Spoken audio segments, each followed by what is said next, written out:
नमो भगवते वासुदेवाय नमो नमः। जय श्री कृष्णा।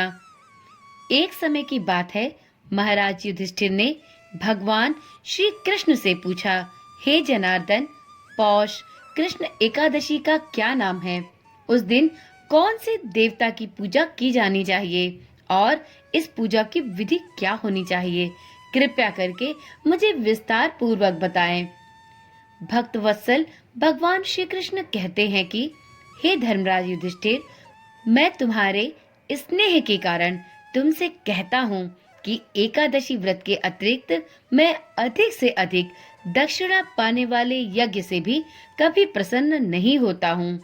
अतः इसे अत्यंत भक्ति और श्रद्धा से युक्त होकर करें। हे राजन, द्वादशी युक्त पौष कृष्ण एकादशी का महात्म तुम एकाग्रचित्त होकर सुनो। इस एकादशी का नाम सफला एकादशी है। इस एकादशी के देवता श्री नारायण हैं। विधि पूर्वक इस व्रत को करना चाहिए। जिस प्रकार नागों में शेषनाग, पक्षियों में गरुड़, सभी ग्रहों में चंद्रमा, यज्ञों में अश्वमेध और देवताओं में भगवान विष्णु श्रेष्ठ हैं, उसी तरह सब व्रतों में एकादशी का व्रत सर्वश्रेष्ठ है। जो मनुष्य सदैव एकादशी का व्रत करते हैं वह मुझे परम प्रिय हैं। अब इस व्रत की विधि कहता हूँ, ध्यान से सुनो।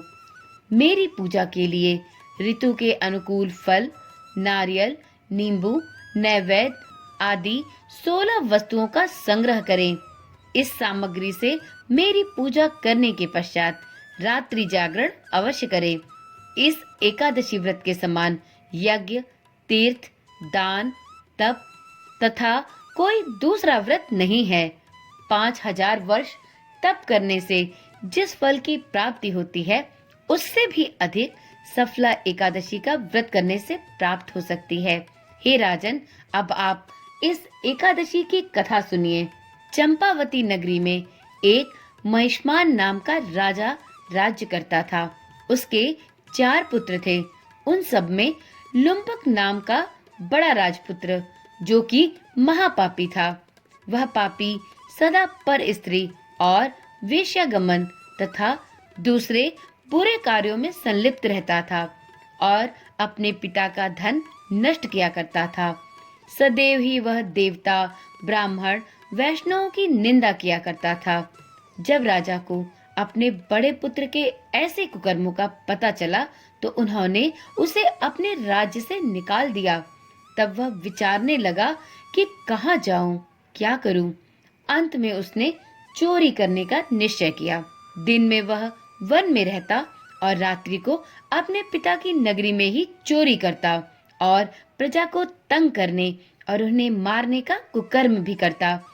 कुछ समय पश्चात सारी नगरी भयभीत हो गई। वह वन में रहकर पशु इत्यादि को मारकर खाने लगा। नागरिक और राज्य के सभी कर्मचारी उसे पकड़ लेते, किंतु राजा के भय से उसे पुनः छोड़ दिया करते थे। वन के एक अति प्राचीन विशाल पीपल का वृक्ष था। लोग उसकी भगवान के समान पूजा करते थे। उसी वृक्ष के नीचे वह महापापी लुम्पक रहा करता था। इस वन को लोग देवताओं की क्रीड़ा स्थली मानते थे। कुछ समय पश्चात पौष कृष्ण पक्ष की दशमी के दिन वह वस्त्रहीन होने के कारण शीत के चलते सारी रात्रि सो नहीं सका। उसके हाथ पैर अकड़ने लगे। सूर्योदय होते होते वह मूर्छित हो गया। दूसरे दिन एकादशी को मध्याह्न के समय सूर्य की गर्मी पाकर उसकी मूर्छा दूर हुई। गिरता पड़ता वह भोजन की तलाश में निकल पड़ा। पशुओं को मारने में वह समर्थ नहीं था, अतः पेड़ों के नीचे गिरे हुए फल उठाकर वापस उसी पीपल वृक्ष के नीचे आ गया। उस समय तक भगवान सूर्य अब अस्त हो चुके थे। वृक्ष के नीचे फल रखकर वह कहने लगा, हे भगवान, अब आपको अर्पण है यह फल, आप ही तृप्त हो जाइए। उस रात्रि को दुख के कारण उसने रात्रि को ना भोजन किया, ना ही उसे नींद आई।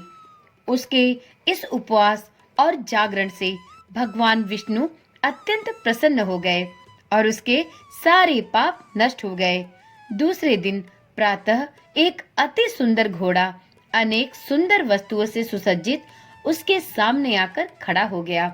उसी समय आकाशवाणी हुई कि हे राजपुत्र, श्री नारायण की कृपा से तेरे सभी पाप नष्ट हो गए हैं। अब तू अपने पिता के पास जाकर राज्य प्राप्त कर। ऐसी आकाशवाणी सुनकर वह अत्यंत प्रसन्न हुआ और दिव्य वस्त्र धारण करके भगवान आपकी जय हो ऐसा कहकर वह अपने पिता के पास चला गया। उसके पिता ने प्रसन्न होकर उसे समस्त राज्य का भार सौंप दिया और वन का रास्ता अपना लिया। अब लुम्पक शास्त्रानुसार राज्य करने लगा। उसके स्त्री, पुत्र आदि सारा कुटुंब भगवान नारायण का परम भक्त हो गया। वृद्ध होने पर वह भी अपने पुत्र को राज्य का भार सौंपकर वन में तपस्या करने हेतु चला गया और अंत समय में बैकुंठ को प्राप्त हुआ। अतः जो भी कोई मनुष्य इस परम पवित्र सफला एकादशी का व्रत करता है, उसे अंत में मोक्ष की प्राप्ति होती है।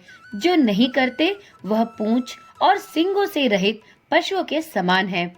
इस सफला एकादशी के महात्म्य को पढ़ने अथवा श्रवण करने मात्र से मनुष्य को अश्वमेध यज्ञ का फल मिलता है। तो एक बार प्रेम से बोलिए, श्री नारायण भगवान की जय, श्री हरि विष्णु महाराज की जय।